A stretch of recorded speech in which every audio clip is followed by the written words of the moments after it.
বান্দরবান ৩০০ নম্বর আসনে বিএনপির মনোনয়ন দাবিতে উত্তাল আলী কদম।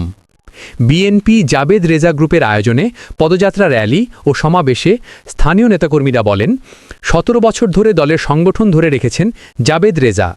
তাকে মনোনয়ন দিলে পাহাড়ে গণসংযোগ আরও শক্তিশালী হবে। সমাবেশে বর্তমান মনোনীত সম্ভাব্য প্রার্থীর বয়স, অসুস্থতা ও দুর্বল জনসংযোগের কথাও তুলে ধরেন বক্তারা। তাদের দাবি, বাধাহীন সাংগঠনিক নেতৃত্ব ও জনসমর্থনের প্রমাণ জাবেদ রেজাই। এবারের নির্বাচনকে সামনে রেখে কেন্দ্রীয় নেতৃত্বের কাছে আকুল আবেদন, ধানের শীষে জাবেদ রেজাকে মনোনয়ন দিন। এটাই বান্দরবানের জনগণের প্রত্যাশা। মাহফুজুর রহমান মোর্শেদ, বান্দরবান। প্রবাহ নিউজ 24। প্রবাহিত হোক তথ্য, উন্মোচিত হোক সত্য।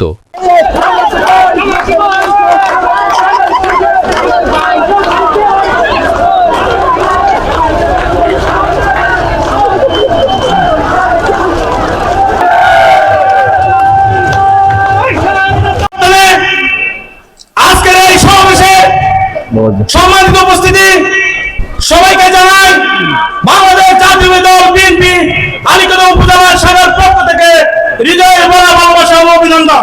জনাব তারেক রহমানের কাছে আমাদের আলী কদমবাসীর মা বোন, ছাত্র সমাজ, যুব সমাজের প্রাণের আকুতি এবং আবেদন, আগামী জাতীয় সংসদ নির্বাচন ৩০০ নং আসনে আমাদের প্রিয় নেতা, আমাদের আবেগ, আমাদের ভালোবাসার ঠিকানা জনাব জাবেদ রেজাকে ৩০০ নং আসনে দানের শীষ প্রতীক দেওয়ার জন্য আলী কদমবাসী পক্ষ হয়ে তারেক রহমানের প্রতি উদাত্ত আহ্বান জানিয়ে আমরা আলী কদমবাসী পাহাড়ি বাঙালি সকল সম্প্রদায়ের মনোনীত ৩০০ নং আসনের জাবেদ ভাইকে আমাদের পক্ষ থেকে যাতে চূড়ান্ত দানের শীষ মার্কায় যাতে নমিনেশন দেওয়া হয়।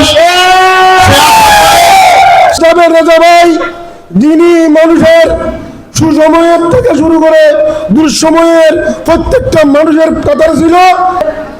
বান্দরবানের ৭টি উপজেলা, 2টি পৌরসভা, 34টি ইউনিয়নের প্রত্যেকটি ওয়ার্ডে এই আন্দোলন সংগ্রামকে সংগঠিত করার জন্য যিনি নেতৃত্ব দিয়েছিলেন বান্দরবান জেলা বিএনপির সাবেক সাধারণ সম্পাদক, বান্দরবান জেলা সদরের সাবেক সফল পৌর মেয়র, বর্তমান জেলা বিএনপির সদস্য সচিব জনাব জাবেদ রেজা ভাই।